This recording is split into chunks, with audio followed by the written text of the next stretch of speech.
आप देख रहे हैं इंडिया शासन न्यूज।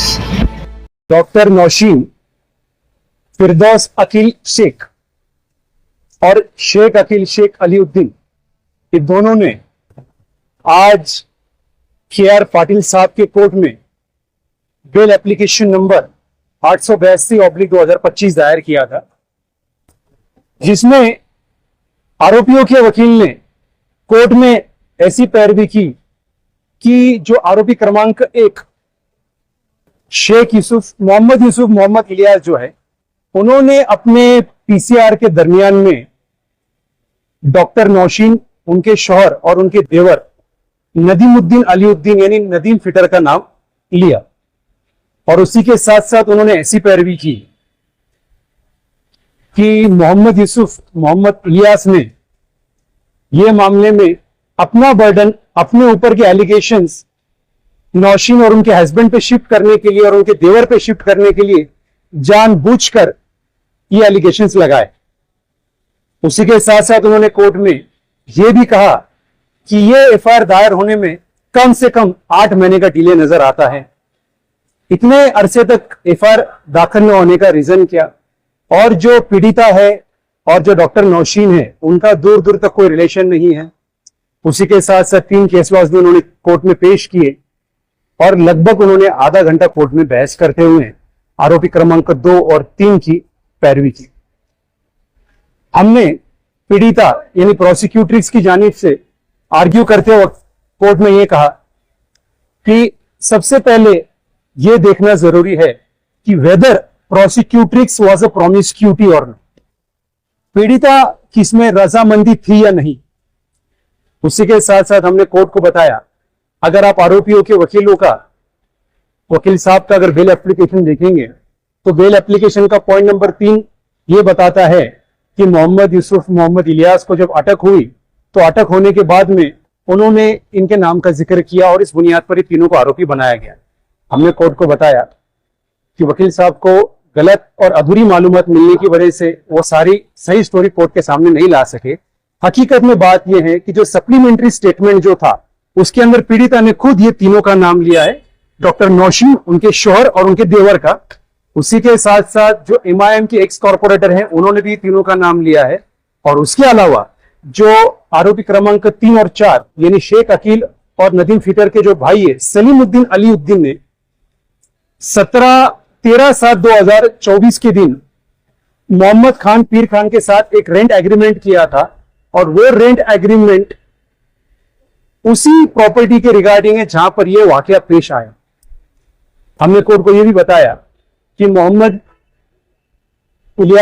यूसुफ इलियास को अटक 30 तारीख को रात में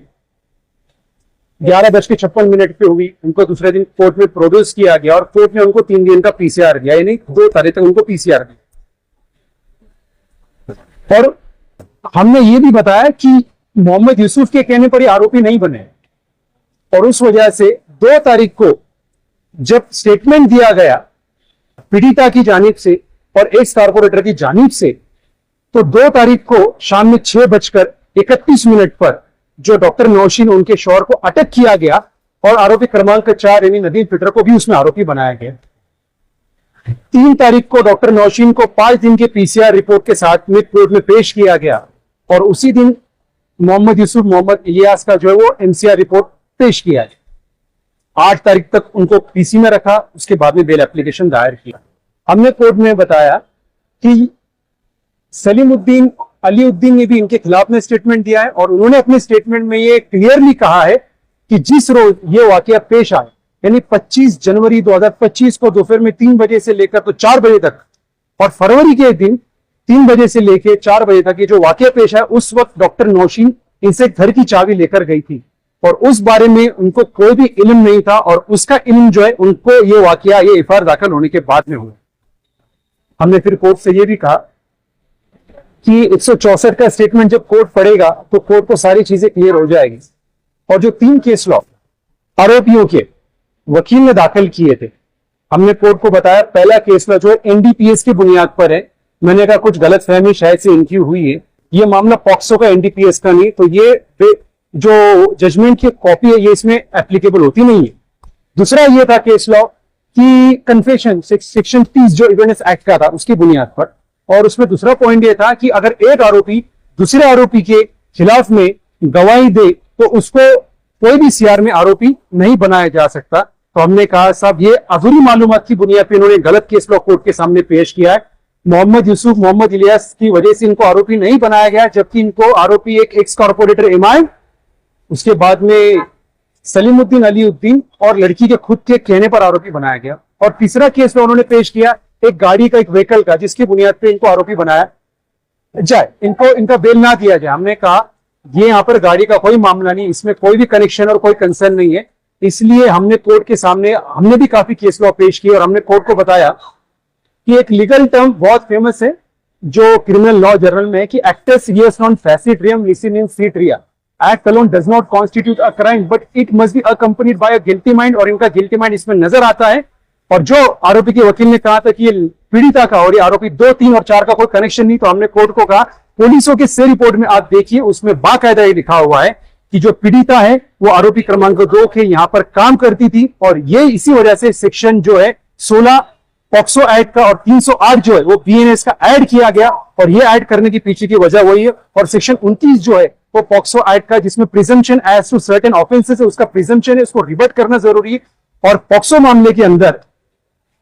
जहां पर आरोपी को खुद प्रूव करना पड़ता है कि गुनाह उसने नहीं किया। इतर दूसरे जो मामले, चाहे फिर वो 302 का, 307 का, रॉबरी का और डिकॉइटी का, उसके अंदर जो प्रोसिक्यूशन को नहीं सरकार पक्ष को प्रूव करना होता है कि आरोपी ने गुनाह किया है या नहीं। पर यहां पर पॉक्सो में खुद आरोपी को प्रूफ करना पड़ता है उसने गुनाह किया है नहीं। तो आज ये कोर्ट में इसी नौयत रही 25 तारीख को इस पर फैसला